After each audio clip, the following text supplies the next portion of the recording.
and see it when you want it. On demand, audio and video at 630WPRO.com. Great to work for a company where you'd want to stay? That's Tasca. The job fair is October 24th from 6 to 8 p.m. at the Crown Plaza in Warwick. VD Mercedes. Call 888-BUY-VD.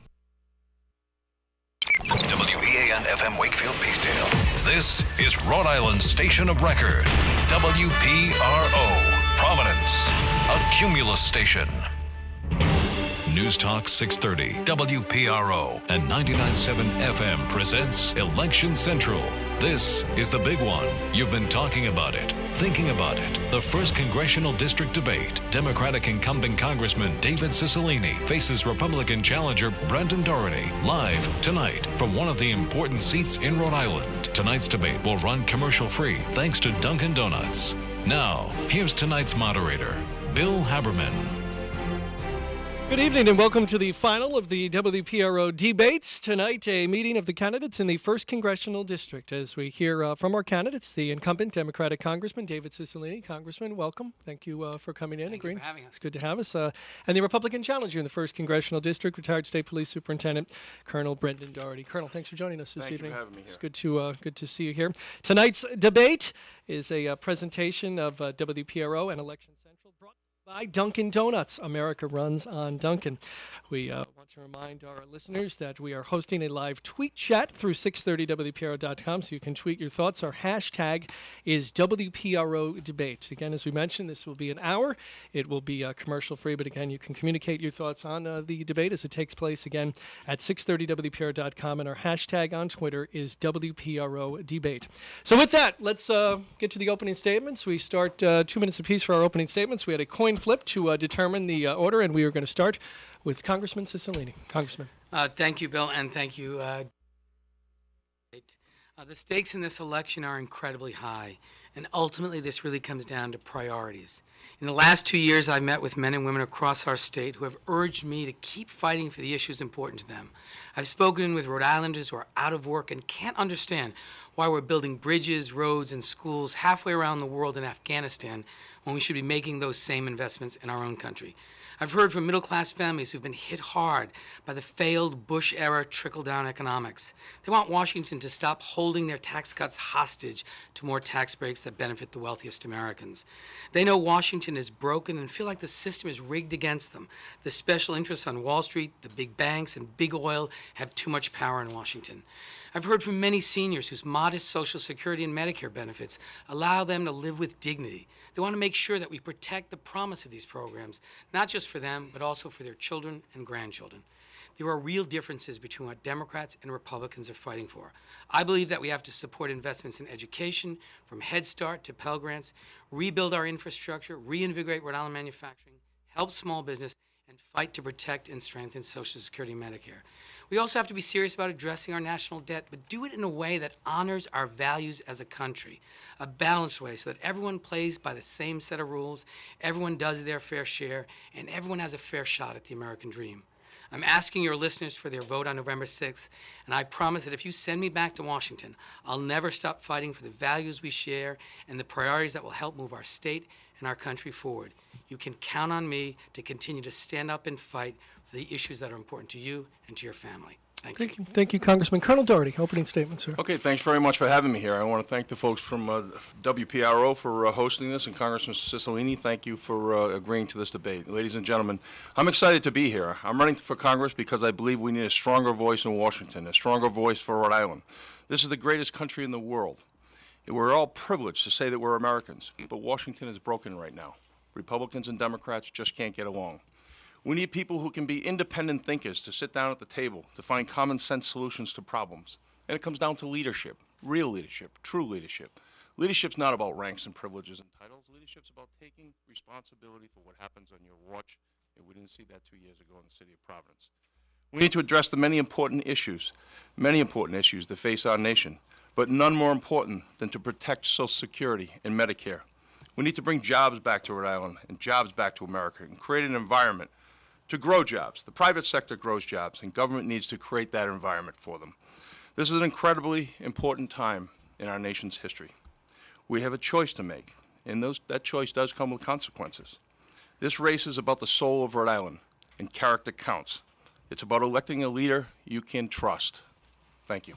Thank you, Colonel Doherty. And our first question of the debate, again, according to our format, we'll start with Colonel Doherty.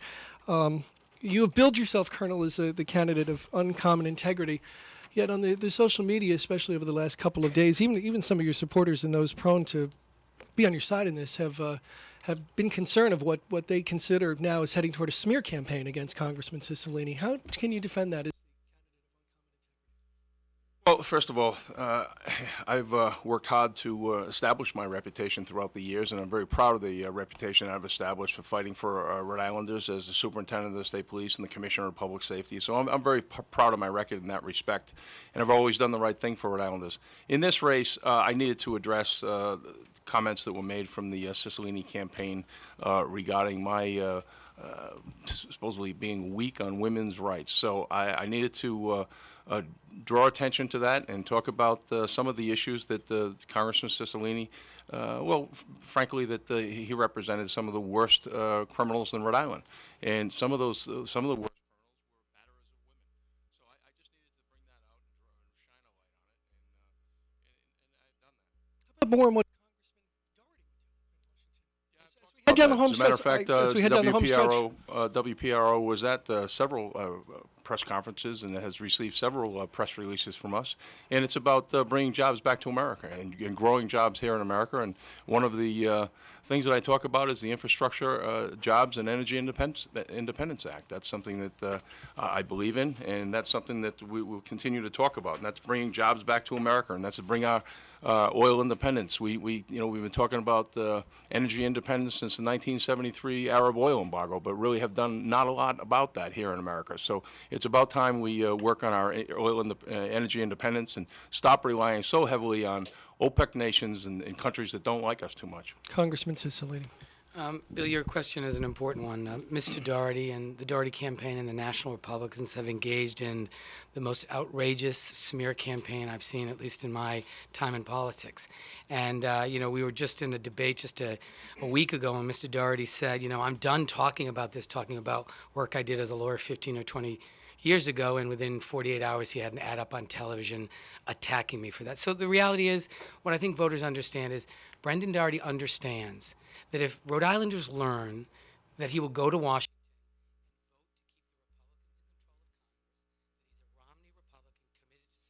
House Republican leadership, that he opposes the Buffett rule and thinks that we shouldn't have millionaires and billionaires pay at least the same tax rate as middle-class families, that he's for giving another tax break to millionaires, that he wants to repeal historic health care reform, which is already helping thousands and thousands of Rhode Islanders, and that he will be another vote to keep in power this extreme Tea Party-backed Republican caucus that's bad for Rhode Island.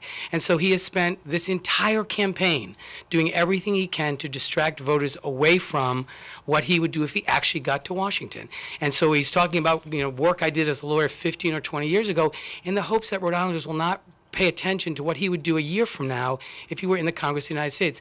And this issue about women, Mr. Doherty has said that he does not support the Violence Against Women Act, the strengthened version which was passed by the Senate. Every single Republican woman in the Senate voted for it. It strengthens the existing legislation. 100 national organizations, women's organizations, have come out in support of this. Mr. Doherty said he sides with the House Republican leadership and wants to pass a weaker bill. These are not my words.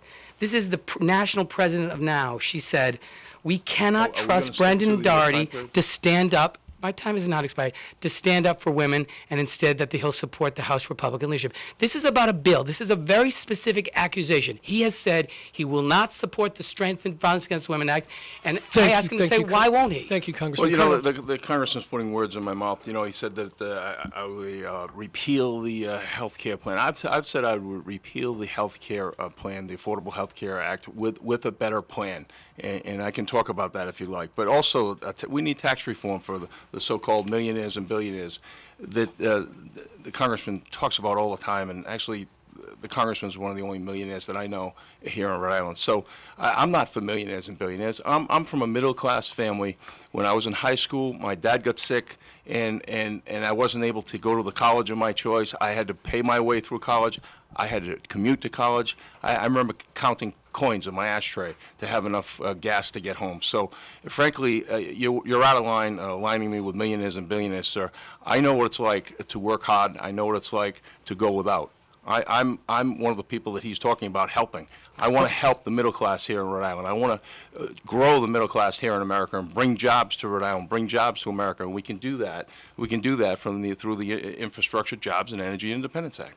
My next question. Yeah, can I just respond to that? No, you can take some time later on in the debate. I'm going to move on to the next question, which is a question that came up in last night's debate on ABC6, and your answer, and I think which was reiterated today in a campaign event, which Colonel Doherty had brought up a number of adult establishments which have donated to your campaign over the years to the tune of $12,000. Your response, it begs the question, is there anything left to the loyal opposition? When you responded to the adult club owners, you equated them with donations that he took from the Speaker of the House of Representatives and from the Majority Leader in the House of Representatives. I mean, don't you think that implies a certain disrespect comparing John Boehner to a Providence strip club owner? Listen to me. My point is, this is, again, one more effort. It's sort of a daily occurrence that the Doherty campaign and the National Republicans find some other issue 15 or 20 years ago, 10 years ago, whatever it is, to try to distract attention away from the real issues in this campaign. The donations, Mr. Doherty, that I talked about, Mr. Doherty, this is the Republican House leadership that he continues to claim, I don't even know who some of them are. But you compared them to No. a Providence strip club owner. The point of making that assertion is not comparing them to them, but to say what really matters in this campaign is what's going to happen next year in the Congress of the United States. Mr. Doherty has the full support of John Boehner, Eric Cantor, the House Republicans. He will go there and vote to keep Republicans in control of the Congress. He took donations from Citizens United, which is destroying our democracy, from Exxon, from the Koch brothers. And the point is, the support, I think it was $60,000 or $70,000 he got from House Republican leaders. Those are people who are investing in Mr. Doherty in this campaign, in this election, who have a very different view of what we need to do in this country. And this description of, a campaign contribution I got when I ran for mayor is, again, an effort to avoid focusing on what's at stake in this election. Will you give that money back? No. And by the way, one thing I want to make really clear, because this is another claim that Mr. Doherty has made, is when I was mayor of the city of Providence, we put together a task force of the police department, the housing department, Department of Inspections and Standards to crack down and close these establishments. We introduced legislation, and in fact, I went to court in a hearing to prevent one of them from opening. So this is just, again, a distraction and an effort to draw attention away from the fact that he's a Romney Republican committed to a Republican set of ideas which are bad for Rhode Island and bad for our country. Will you give the spa money back at least? With the questions, the majority. No, I don't even. This is something that I don't have. That money doesn't exist anymore. Those were given to a mayor's account. It doesn't exist anymore. Okay. Colonel Doherty. Again, this is the 3D campaign of David Cicilline: deception, distraction, and distortion. When we're talking about those clubs, if we want to stay on this topic, I don't think he does want to stay on this, but it comes down to character. And he did receive campaign contributions from them. We know that some of those clubs were involved in nefarious activity in the past. And the bottom line is, it calls for the question: what did you do for those strip clubs? I just don't understand why most of the clubs in the city of Providence would contribute to his campaign. But moving on, this comes down to jobs and bringing jobs back to America. You raised the point of the Cadillac Lounge. You were investigator, high-ranking member of the state police. Why does this come out 2 weeks before the election? Why not call attention to it back in the day when it happened, when you were a member of the state police? Well, I think there was attention to it back in the day. You mentioned the Cadillac Lounge. If I'm not mistaken, this is the liquor license that there was an investigation by the FBI. And when I retired from the state police, I did not engage in those conversations with law enforcement anymore. The last I knew, that was under investigation as to how they got their liquor license, and if I'm not mistaken, they actually violated city charter to get that liquor license. Congressman Cicilline. Once again, this is part of an ongoing effort by the National Republicans and the Doherty campaign to engage in this sort of outrageous attacks in the hopes that in these last 2 weeks, they will persuade the voters not to pay attention to what's at stake in this election. We have 60,000 Rhode Islanders out of work. We have 53,000 Rhode Islanders, or approximately 53,000 Rhode Islanders, who have mortgages that are underwater. We have seniors that are really worried. What's going to happen to Medicare? Is the guarantee of Medicare going to remain intact? We have Republicans that are proposing cuts to Pell Grants, which is a way that so many Rhode Islanders can send their kids to school. These are real issues facing our state. We have the second or third highest unemployment rate in the country.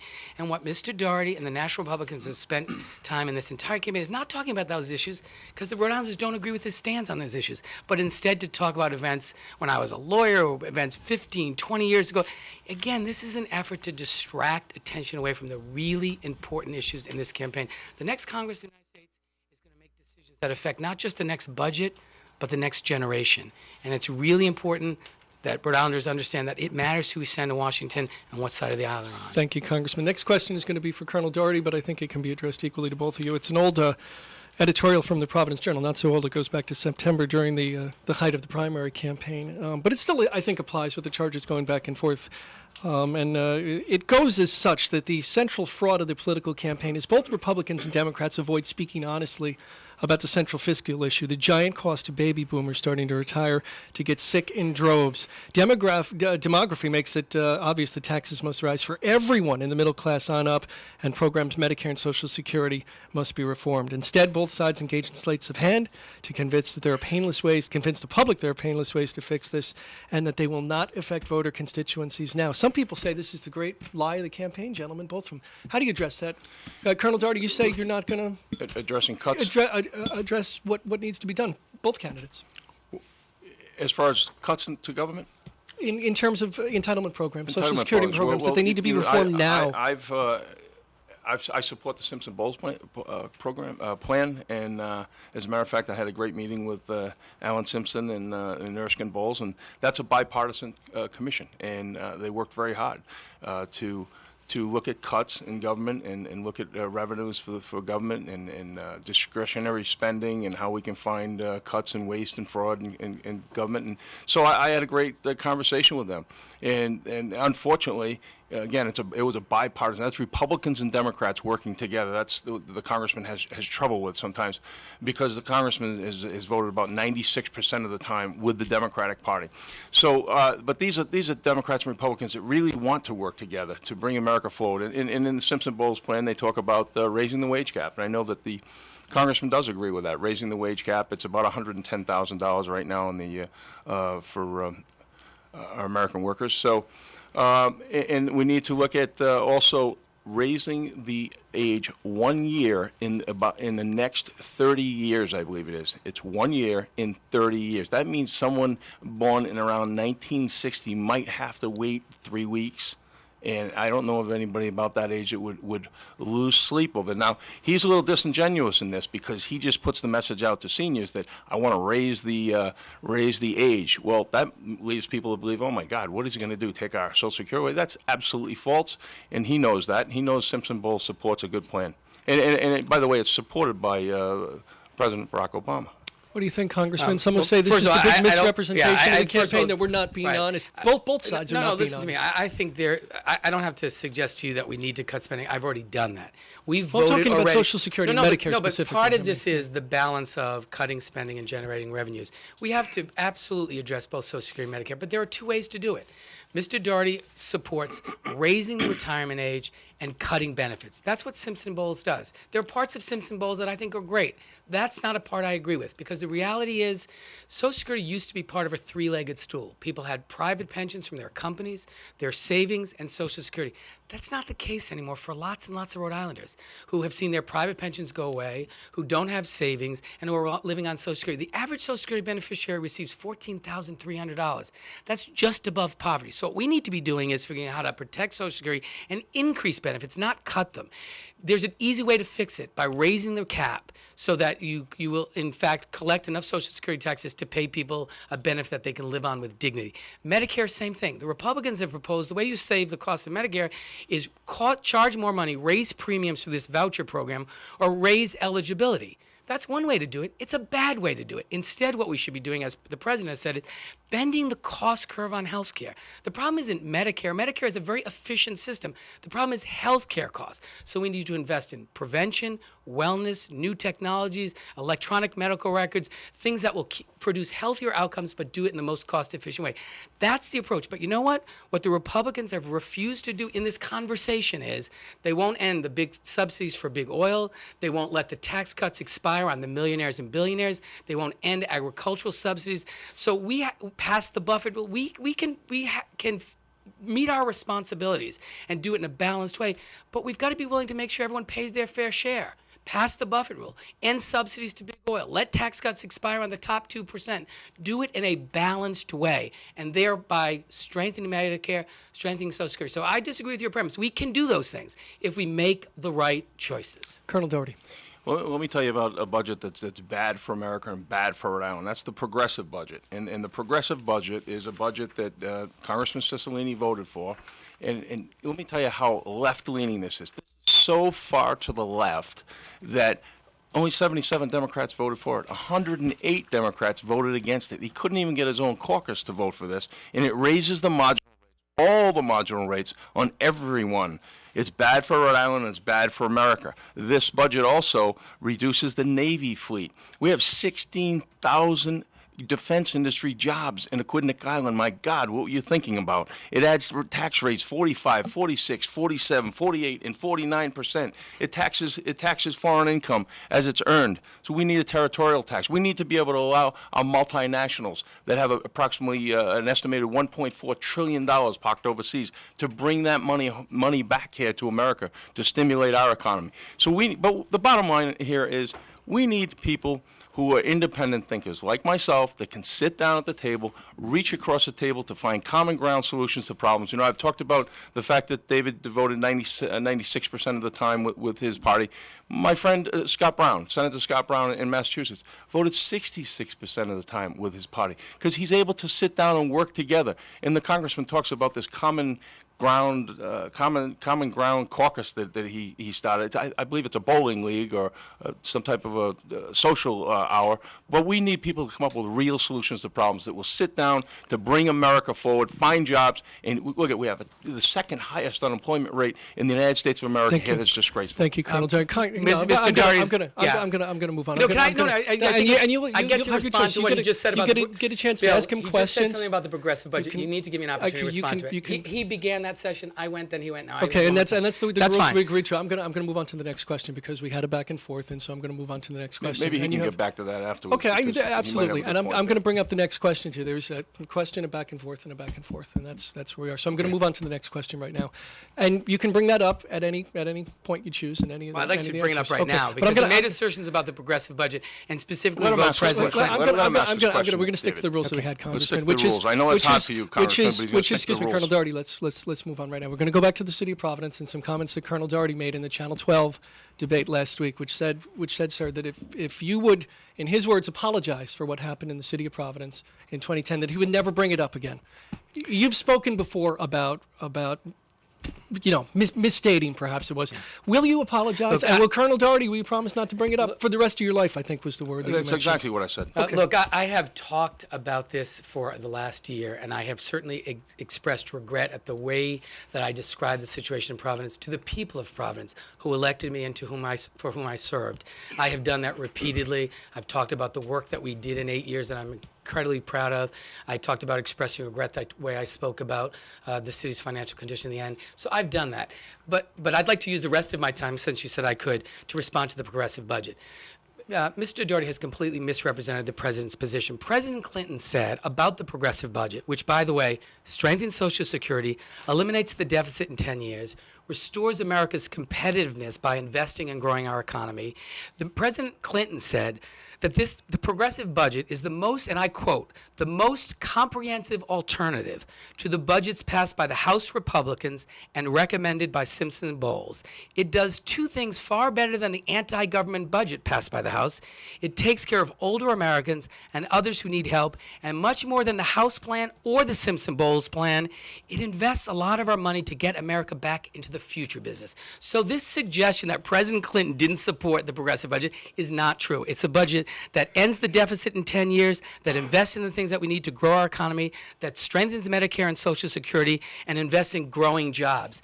So I want to be clear about that. He continues to invoke as if the president criticized it. That is not true. That's a quote from President Clinton. Will you apologize for the city of Providence? And Colonel, will you not bring it up again for the rest of your life? Well, I think if... I mean, use the word apologize. Again, will you Bill, listen to me. I have spoken to the people of Providence both about my work. I've expressed regret for the language I used repeatedly. I've already done it. Mr. Doherty's never going to stop talking about Providence because he knows that if he talks about what he would actually do if he got to Washington, Rhode Islanders disagree with him. And that's been clear in this campaign. He will continue to talk about everything. Work I did as a lawyer 15 years ago, work I did as a mayor 8 years ago, because what he doesn't want to talk about is what he would do just a few months from now if he got to Washington and Congress. Colonel Doherty. Well, yeah, I did state that in a recent debate, and I'll put it on record again. If the congressman admits that he intentionally misled the people of the city of Providence, then I will never talk about it again the rest of my life. But he can't. He just can't do that. He can't bring himself there. But excuse me, we're on my dial here. So, but he mentioned Bill Clinton. I'm just going to throw this in, and I want to talk again about the $110 million deficit. But President Clinton, this is also what he said about the progressive budget. Multinationals may be tempted to relocate to other countries. And he also said, and the Progressives plan doesn't deal with the demographic challenges to Social Security and the health inflation challenges of Medicare and Medicaid and other government-funded health programs. So Bill Clinton does not endorse your idea, Congressman. And as we get back to the $110 million deficit, that was turned over to Mayor Angel Tavares, and God bless him for what he walked into, because it must have been a proud day for him when he was sworn in as the mayor of the city of Providence, and then David Cicilline handed him a credit card with a $110 million debt on that. So this isn't over. This issue is not over. It's not over for the teachers. It's not over for the firefighters. It's not over for the police officers. The way you left the city of Providence, it's a disgrace. Congressman. Again, now Mr. Doherty's just talking about repatriation. I want to say very clearly what he just suggested about repatriation, which is basically a huge tax cut for big multinational corporations, and it will absolutely lead to the outsourcing of jobs. Because if you create a tax system in which you allow people to bring money back that they've earned overseas, either tax-free or at a much reduced rate, and last time the government did it was like at 3% or 3.4%, what you will do is you will encourage people to outsource jobs. It's a terrible idea. It will lead to more outsourcing of jobs, more shipping of American manufacturing jobs overseas. The Joint Committee on Taxation said it would cost $79 billion. The Center on Budget and Policy Priorities, even the Heritage Foundation, said it won't create jobs. It's a terrible idea. It's a big tax giveaway for big multinational corporations, and what it will do is it will increase the likelihood that American jobs are being shipped overseas. We need to end the tax breaks that are shipping American jobs overseas. I've introduced the bill in the House. Sheldon Whitehouse has introduced it in the Senate. We need to give tax breaks to companies that keep jobs in America. Thank you, Congressman Cicilline. You're listening. No, we're going to continue on much the same we did with the Congressman. I play by the rules. Listening to the WPRO debates, WPRO Debate and Election Central, brought to you by Dunkin' Donuts. America runs on Dunkin'. These are the 1st District congressional candidates, Congressman David Cicilline and Brendan Doherty. You're listening to us live. We'll continue interruption-free until 7 o'clock. The next question for Colonel Doherty. When Congressman Cicilline says you're a Romney Republican, why not say, darn right I'm a Romney Republican? It almost seems like you're distancing yourself as much as you're the nominee of the Republican Party. Why not say, absolutely? Okay, let me just speak to that. You know, it is kind of comical, too, because I've had a couple of press conferences where the Cicilline campaign sends a stand-up mannequin of Mitt Romney, and I'm fine with that. I'm fine with that. I've met Mitt Romney once in my life, had a quick conversation with him. I support Mitt Romney. I am a Republican. I'm a moderate Republican. I'm a lot like Scott Brown. I'm in the center. I'm someone who can reach across the table and work with others. I've already stated that David just can't do that. He just can't bring himself over because he's not a John O. Pastore, a Democrat. He's not our beloved Joe Garrahy Democrat. He's a David Cicilline Democrat. That's really not the Democratic Party that we know of. My mom and dad were Democrats. They wouldn't espouse the same ideals and values as David Cicilline. So, you know, when I talk about this is just, you know, political posturing when he tries to put me with national Republicans. I'm my own man. I support support Mitt Romney? Absolutely. Well, what's the matter with National Republicans? I don't know. You could ask him. He keeps talking about it. I don't deny So, he's a Republican. so when he calls you a Romney Republican, you're good with that? I'm fine with whatever he wants to call me. Okay. Congressman? Well, first of all, it's fortunate that Mr. Doherty doesn't get to decide who's a Democrat. I'm proud to have been a Democrat all my life. I've had the privilege of working with our great Democratic delegation and be a party of John Kennedy and our Senator Claiborne Pell and all the great Democrats in our state. And I'm a Democrat because I believe in the values of the Democratic Party, the values that are committed to protecting the middle class, protecting Medicare and Social Security, rebuilding American manufacturing, getting people back to work, making sure people at the very top pay their fair share. But look, the reason it's important to know that Mr. Doherty is a Romney Republican, that he got on a bus or drove to New Hampshire to try to help get Mr. Romney elected as our president. He campaigned for him. He's talked about, it's about the ideas. It's the fact that Mr. Doherty says, Paul Ryan, he has great ideas and I support them. And when he talks about the Ryan budget, this is a budget that cuts Head Start, cuts Pell Grants, keeps in place subsidies to big oil, ends the guarantee of Medicare, gives another $1 trillion tax cuts. I don't know what's great about Paul Ryan's ideas. I don't think a lot's great about that at all. I think it would be a disaster for Rhode Island. So the reality is, Mr. Doherty is a Republican, and that's fine. But he's a Republican because he believes in the values of the Republican Party. Those I don't think are the right values for our country and for Rhode Island. I work with Republicans and Democrats. I've worked with Republicans on Afghanistan issues. I've worked with Republicans in trying to build coalitions to work together. Of course you work with people on the other side.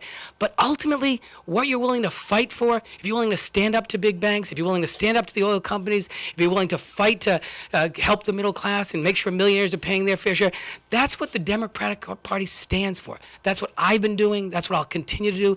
And Mr. Doherty is running as a Republican. He wants Mitt Romney in the White House. He wants Republicans to control the Congress, and then they control the agenda for the next 2 years. That's a reality. The president's American Jobs Bill, a great bill, a comprehensive bill, didn't get a hearing and didn't get a vote because the House Republicans led by the Tea Party said he wasn't going to get one. Colonel Doherty. Again, this is his 3D campaign. Listen, I've always said that I can sit at the table, reach across the table, and work with anyone. He's saying that of course he can work with the Republicans. He's voted 96% of the time with his own party.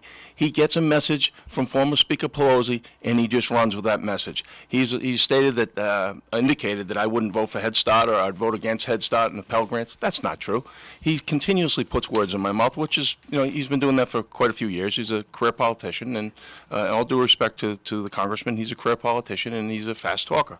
Paul Ryan, I talked about Paul Ryan's budget as it relates to waste and fraud in government. That's something that's in my wheelhouse. I've investigated waste and fraud in government for many, many years, and that's something that bothers me about Washington. That when we have hardworking Americans trying to put food on the table and trying to work, trying to follow the American dream, and Washington is just. And I don't blame the congressman. I don't hold him responsible for this because actually they don't know who he is there. Thank you, Colonel Doherty. We're going to continue moving on with a question for Congressman Cicilline, and I think it'd be a question that addressed you both.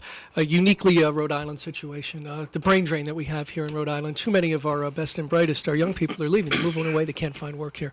Too many of the kids that come into our great institutions don't stay here and leave, and they may do that for a variety of reasons, but certainly one of them is lack of opportunity. Congressman, what can be done to help keep our young people here? And let's talk even maybe something more the federal government can do. The government, I guess in 2007, really stepped in to help the big banks, and we certainly got the big banks off the hook. What about maybe some forgiveness of, in certain circumstances, of student loan debt under conditions? Again, there was help available for the big banks. What can be done really to help our young people to stay here in Rhode Island and get them a break? I mean, they're coming out of college with crushing debt, with higher education costs. What can we do to help that situation? It's a very, very important question, and one of the things we have to do is figure out ways to make college and graduate school, post-secondary education more affordable to families. This is a huge challenge. Again, there's been a real effort in the House by the Republicans to cut Pell Grants. We have to figure out ways to increase Pell Grants. Pell Grants used to be enough to pay for a public college. That's not the case anymore. And the ability to send your kids to school, I mean, for my law school, I paid off my loans after a number of years.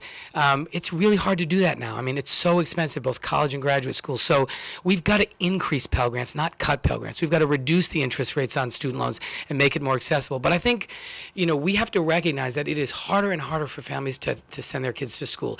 It's the single best way to move people into the middle class and beyond is through education. And our kids are not competing with kids in the next city or town. They're competing with kids in China and India and Germany and Japan. So it's in our interest as a country to be sure we get this right. But I think the other thing we have to do is we've got to invest in science and research. We have got to understand that the economy of the 21st century, the knowledge-based economy, requires continued investment in science and research. There have been really deep cuts proposed in not only school loan programs, but in science and research in the Republican budgets.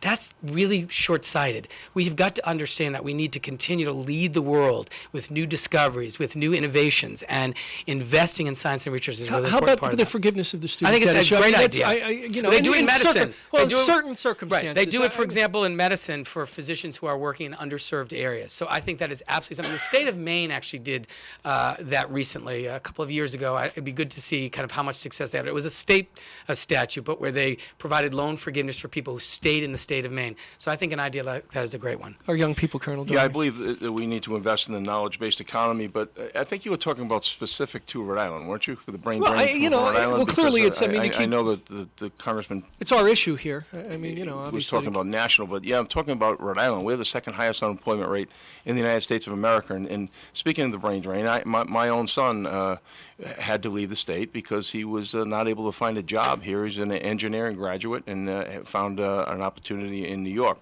But as it relates to the student loans, Rhode Island has the average student loan is 26,000. The Rhode Island average is 26,300, and the national average for student loans is 25,250. So we're slightly above the national average. We need to create an opportunity for students to be able to get a good education and not have to pay these high college bills. And I know what that's like. My wife and I planned for many years for our two kids. We have my son Matt graduated from Worcester Polytech, and my daughter Shelby graduated from Roger Williams University. And we know what the cost of a college is. What about forgiveness? It goes way beyond What the about tuition. some forgiveness of the loans? Well, that's something we should talk about, but it's something else for the balance sheet. It's another number for the balance sheet. So we need to work with Congress to see what we can do to alleviate that and bring the interest rates down. Congressman? No, I think it's a very, very important issue. I've talked to so many folks in Rhode Island who have seen their children and grandchildren have to live in Rhode Island to find work. Grandparents have a right to watch their grandchildren grow up, and grandchildren have a right to be around their grandparents. So I think this is a really important issue for our state. We have a great state with tremendous assets. What's really interesting is when we looked at this issue about the brain drain, the Chamber of Commerce did some analysis of this. People who come to Rhode Island and go to school, unlike lots of other places where kids go to school where they're dying to leave, it's not the case here. People love this state. It's a great state with great assets, wonderful neighborhoods, great universities, great healthcare institutions. So we begin with a real advantage. It's a great state, but we'd have to create opportunities and employment opportunities so young people can stay here and enjoy all that Rhode Island has to offer. But I think the Loan Forgiveness idea is a great idea.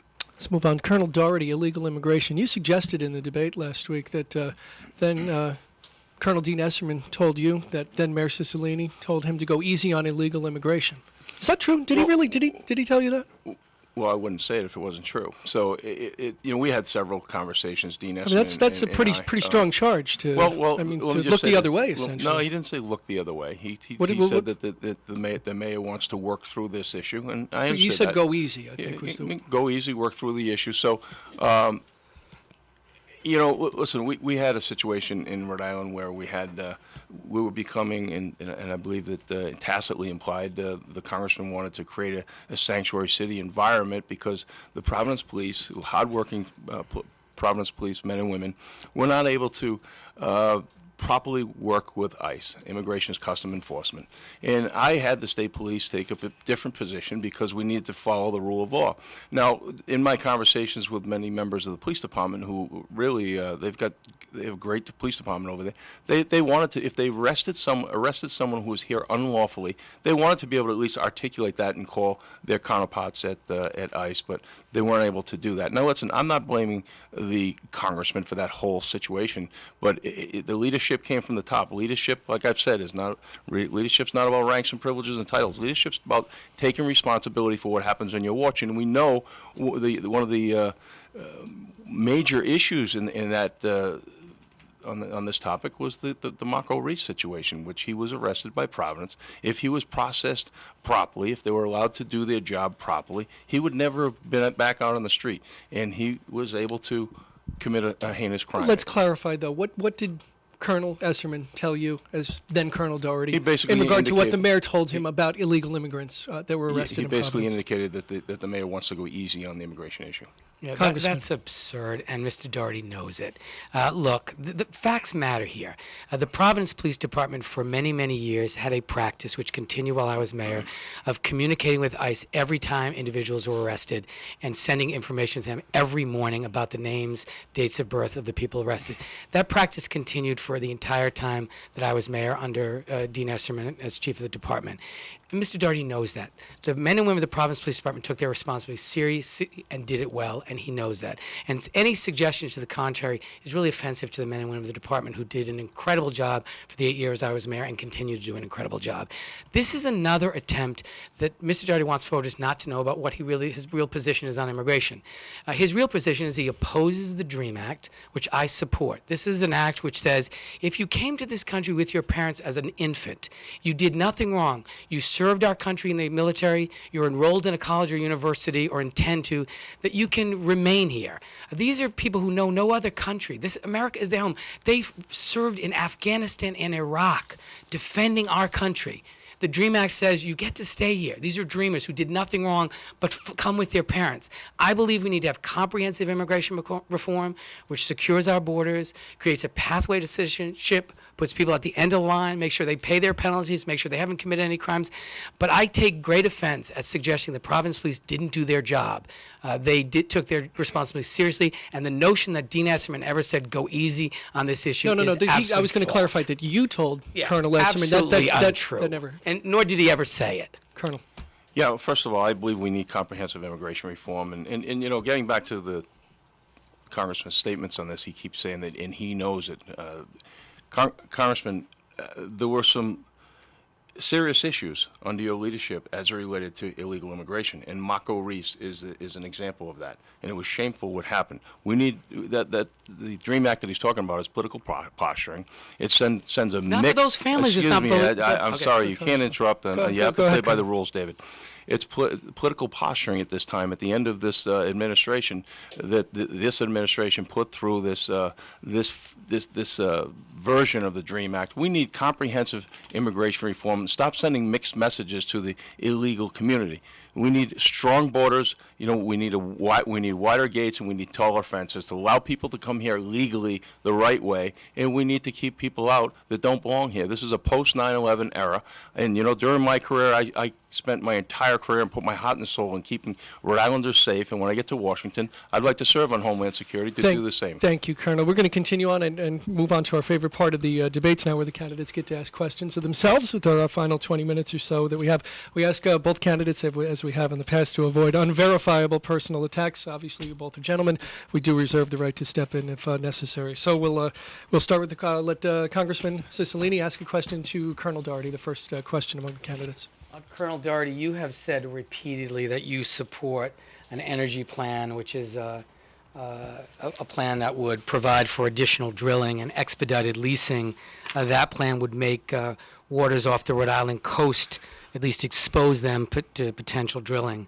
The impact that would have on Rhode Island, on the Rhode Island economy, on the potential of a spill on the fishing industry and on tourism, it would be devastating. And while I think we need to, of course, support the development of new sources of energy, would you agree that you would take back your support for that proposal that would expose the Rhode Island coastline to drilling? Colonel?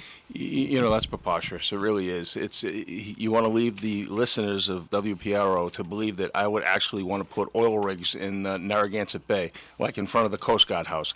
I think it's really laughable, that question. You've asked that before. And, you know, I support the infrastructure Infrastructure, Jobs, and Energy Independence Act.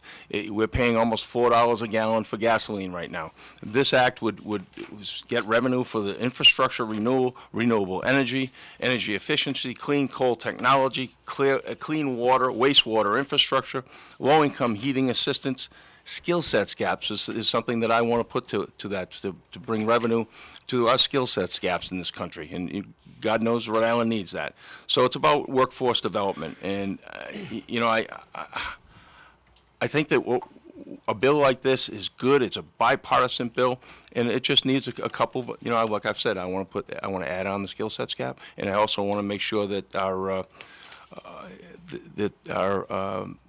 coastline is safe. This talks about the Alaska, about the leasing federal land in Alaska, and it talks about the Gulf of Mexico. And we just we need to pass a bill like this, but make sure that our environment is safe. Congressman. Yeah, again, maybe Mr. Doherty has not read the bill, and I understand if he hasn't and isn't familiar with what it contains, but it would open up the coast of New England and Rhode Island to offshore drilling. It keeps oil subsidies in place, does not repeal the subsidies. It expedites the sale of offshore leases. It's not really an energy policy. What it is an expedited leasing process, and it says we'll use some of that money for infrastructure. What we need, so I really encourage him before he again states that he's going to support that, to realize what it puts at risk for our state. And we don't want to allow that to even be a possibility. And passing this bill would make that a possibility. And so support of that would allow that to happen. I think it's a bad idea. We need to invest. We need to end the subsidies to big oil and take that $4 billion a year and invest it in a real energy policy. We need to pass legislation that will stop the speculation that's happening in the oil markets. I've co-sponsored it. That's driving up prices at the pump. We need to have an all hands on deck: wind, solar, geothermal, natural gas, and drilling as well, but we have to be sure that at the same time we protect the Rhode Island environment. Colonel, final I agree with that, but my plan is that we need to make sure that we are able to lease that land in safe areas and make sure that we protect our environment. And Congressman Cicilline wants to just continue to overtax people and redistribute wealth. I want to take the revenues out of the ground. He wants to take it out of people's back pockets. So, for him to infer that I would want to drill off the coast of Rhode Island, it's really preposterous. I would never leave Rhode Island I would never leave Rhode Island in a situation like he left the city of Providence. Okay, next question. Colonel Doherty for Congressman Cicilline. Okay. Congressman, you promised Richard Fuqua, the president of the Rhode Island Fishermen's Alliance, that you would support the House amendment to stop burdensome regulations on our state's struggling fishing industry, regulations that could potentially put Rhode Island fishermen out of business. Bonnie Frank sponsored this amendment. Jim Langevin voted for it. You broke your promise to the Rhode Island fishermen, and you voted against it. Why did you do this? And have you apologized to Richard Fuqua of the Rhode Island Fishermen's Alliance for misleading him? He told me that you looked him in the eye and told him you were going to be with him. Congressman. I don't know exactly what Mr. Doherty is talking about. I know there has been an issue about catch. Yes, catch limits. Catch limits, and that's an issue I studied. I don't ever remember representing to Mr. Fuqua that I would vote a particular way. I'm happy to look at that bill and explain my vote. But this is an issue where we want to be sure that we're doing two things, that we're protecting the fishing industry and that we're also protecting the stock. And that's the way I approach that issue, and never made a contrary promise other than to study it and make the decision I thought was right. And I'm happy to look at that bill, and I don't recall the particular vote, but I think that's a very important issue to Rhode Island. We want to be sure that we are protecting this industry and protecting fishing. This is an issue that Senator Reid, Senator Whitehouse, Jim Langevin, and I have all worked on and care a lot about. It matters to our state.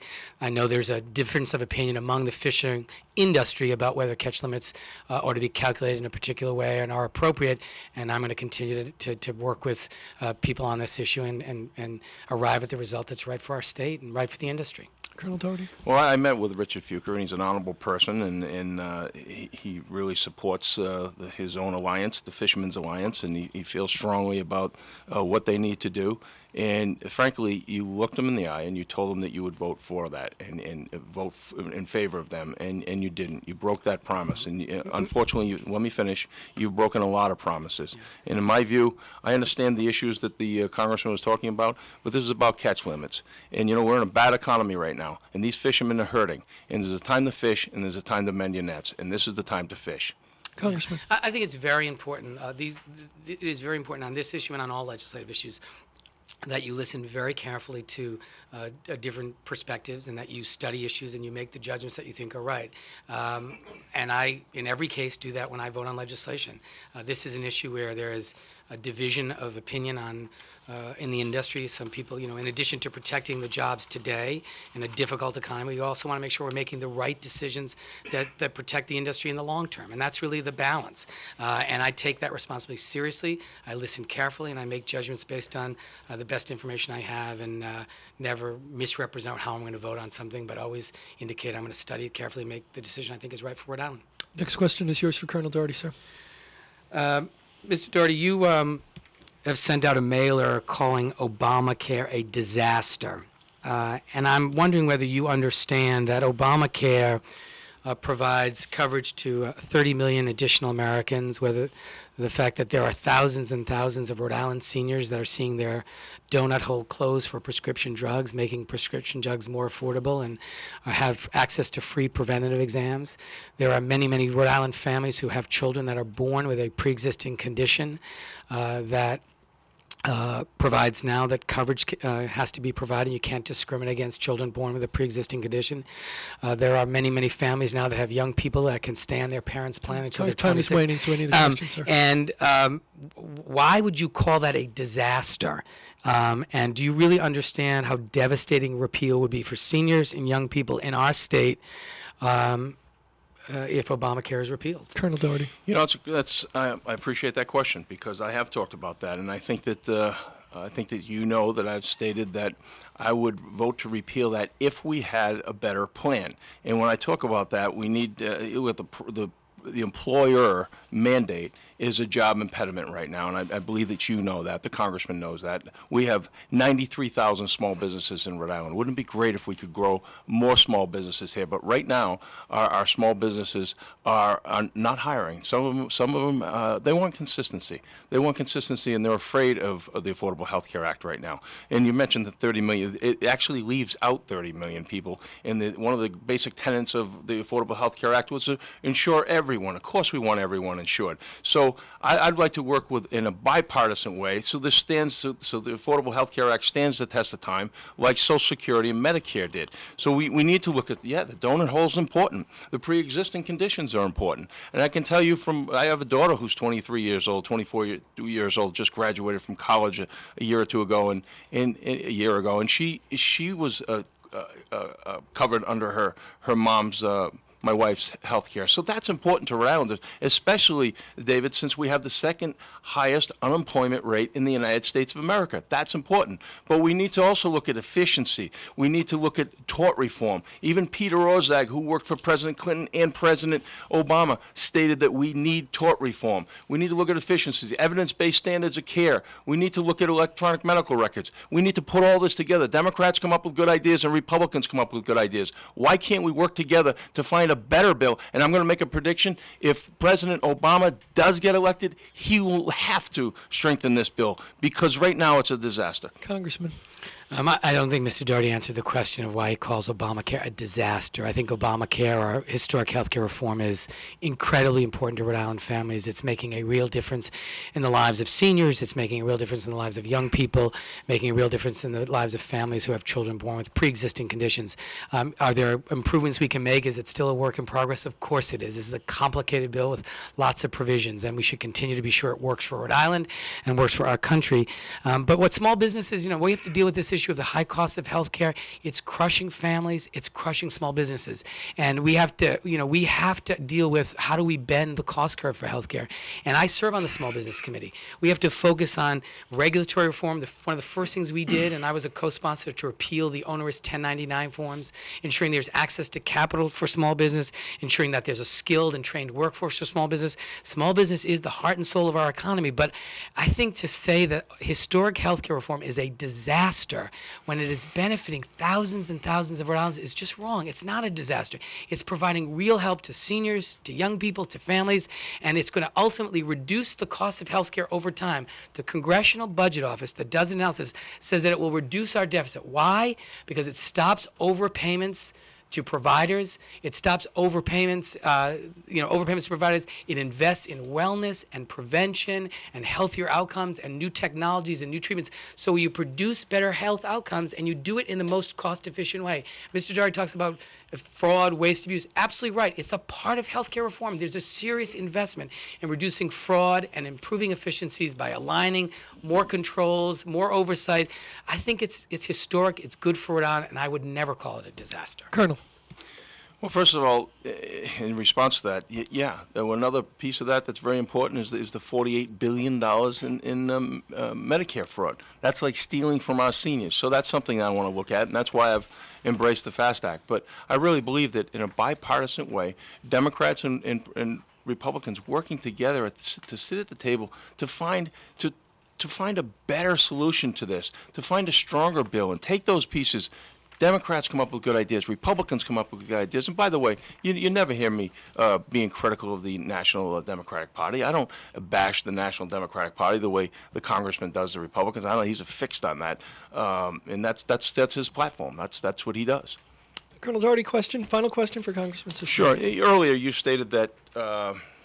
Bill, you stated that, what could we do to stop the brain drain from Rhode Island, and how do we bring jobs back to Rhode Island? Well, one way we can is to stop the bleeding of the black eyes and the bad publicity that the state of Rhode Island gets for corruption and just bad stories. And that being said, we haven't talked about the PEDP yet. Mr. Cicilline, Congressman Cicilline, when you were the mayor of the city of Providence, you headed the city's controversial economic development agency known as the Providence Economic Development Partnership. The Federal Department of Housing and Urban Development sent the partnership about $14 million to be loaned out to qualified businesses. Now HUD has investigated, and at one point they found that 60% of the loans were in default. For time's sake, I need you to get to the question. Please, sir. Congressman, could you please speak to this? And now we have to spend $400,000 to fix it. Look, the Providence Economic Development Partnership is part of a federal program that provides loans to individuals or companies, new businesses, that have been denied traditional loans from two banks. You have to to qualify, you have to. So by definition, these are riskier investments because there are people who have been denied loans from traditional banks. We were very aggressive when I was mayor in trying to promote business in this city. And during the time I was mayor, there was several $1 billion of new investment that came to Providence. And so it's very important. Access to capital matters. And we were very aggressive in trying to bring business here. And it was also during a really difficult economic time. Lots and lots of businesses didn't make it. I don't think that's unusual in Providence. It was a tough economy. When you look at what we brought here, big to small, G-Tech to Altiris Energy to UNFI, the largest natural food supplier in the country. Lots of new businesses and the jobs that came with it. I sit on the Small Business Committee now in the Congress. Those issues of access to capital, of regulatory reform, of a trained workforce continue. But we've got to do everything that we can to bring new business to Rhode Island, to grow jobs in this state. And just to quickly respond to this notion of bashing Republicans with my remaining time, look, I'm not bashing Republicans. I'm bashing their ideas. I'm not saying there's anything wrong with these individuals as people. What I'm saying is their ideas are wrong for Rhode Island. They're wrong for our country. So when I criticize Paul Ryan, it's not a personal criticism because he's a Republican. It's because he's supporting a budget that I think doesn't reflect the values of our state. Colonel. You know what's wrong for Rhode Island and wrong for America is the way you manage the PEDP. So, and his answer to the question, again, is prevaricating and equivocating. HUD has to spend $400,000, Congressman, to fix another mess that you dumped on the lap of Mayor Tavares. You told the PEDP Council not to feel limited by the rules. Could you speak to that? Is that something that you said? Of course. Listen to me. Listen, the reality is, just to be clear for your listeners, the Providence Economic Development Partnership, when I took over and instituted reforms at agency, we created a loan committee that consisted of 3 bankers, professionals, as well as several others, who had the responsibility of reviewing every loan application. They then made recommendations to the full board. These are people who took their jobs seriously, who did it well, who made the best judgments they could based on the market and the industries and their personal experience. And look, there there have been some questions about some of the expenditures of the Economic Development Corporation. To the extent that those expenditures were not properly made, they should be fully accountable, obviously.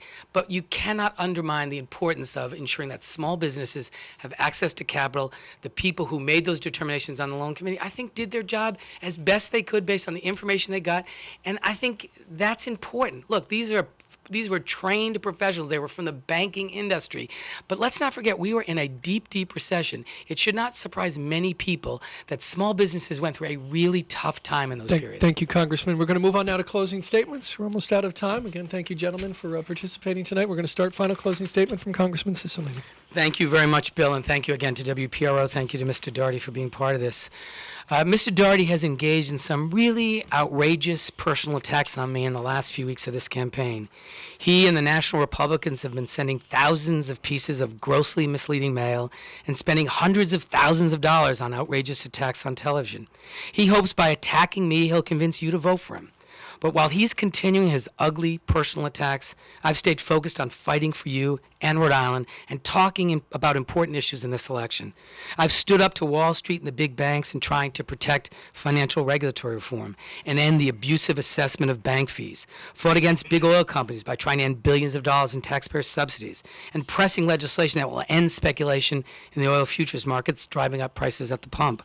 I stood up against Paul Ryan and the Republicans as they tried to end the guarantee of Medicare and turn it into a voucher program, and fought against cuts to Social Security. I've been working to end tax breaks that encourage companies to ship American jobs overseas, and fighting for the Buffett rule, a common sense idea that will guarantee millionaires and billionaires don't pay a lower tax rate than middle-class families. And I've been fighting to protect Pell Grants and student loans, and advocating for a swift and responsible end to the war in Afghanistan so we can bring our troops home and invest that money in our own country. It's time for some nation building right here at home. I'm asking for your vote. It matters a lot who we send to Washington. You know that you can count on me to continue to stand up and fight for you and the things important for Rhode Island. Thank you, Congressman. Colonel Daugherty. Thank you again, Bill, and thanks to the folks from WPRO and your listeners for having me here. During the next few weeks, you all have an opportunity to examine two different candidates with two different sets of values and different principles and a different vision to bringing America and Rhode Island forward. We know we need to break from this partisan gridlock.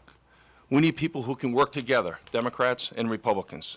We need to grow jobs, and we need to put America back on the road to prosperity. Not by just raising taxes, but by working together with both parties to find solutions.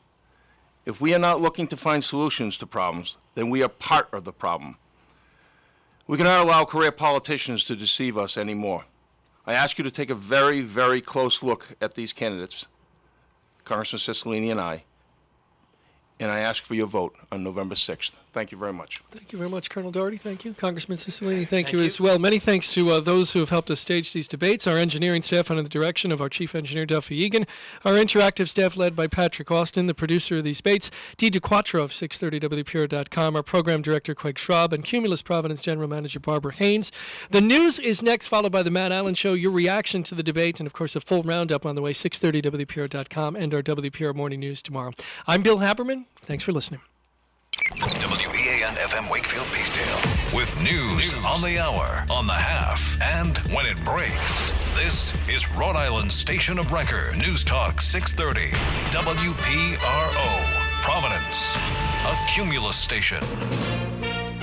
First congressional district debate in the books. AccuWeather says partly cloudy tonight, low 44, mostly sunny tomorrow, high 64.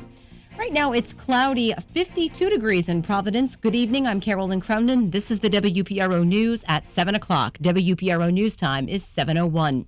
First congressional district debate here in WPRO in the books, and it was a lively one. He just can't do that. He can't bring himself there. But excuse me, we're on my dial here. So, but. Democrat incumbent David Cicilline, Republican Brendan Daugherty talking the issues, including Medicare, jobs for Rhode Islanders, and, of course, allegations of questionable campaign contributions from both sides, including Daugherty's allegations that Cicilline has in the past accepted campaign contributions from the owners of Providence strip clubs and houses of prostitution. So this is just, again, a distraction and an effort to draw attention away from the fact that he's a Romney Republican committed to a Republican set of ideas which are bad for Rhode Island and bad for our You country. give the spa money back at least. No, this is something that I don't have. That money doesn't exist anymore. Those were given to a mayor's account. It doesn't exist anymore. Colonel Doherty. Again, this is the 3D campaign of David Cicilline: deception, distraction, and distortion. When we're talking about those clubs, if we want to stay on this topic, I don't think he does want to stay on this, but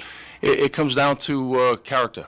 Doherty again stated that as mayor, Cicilline went easy on illegal immigrants, a charge Cicilline called absurd and an insult to the men and women of the Providence Police Force.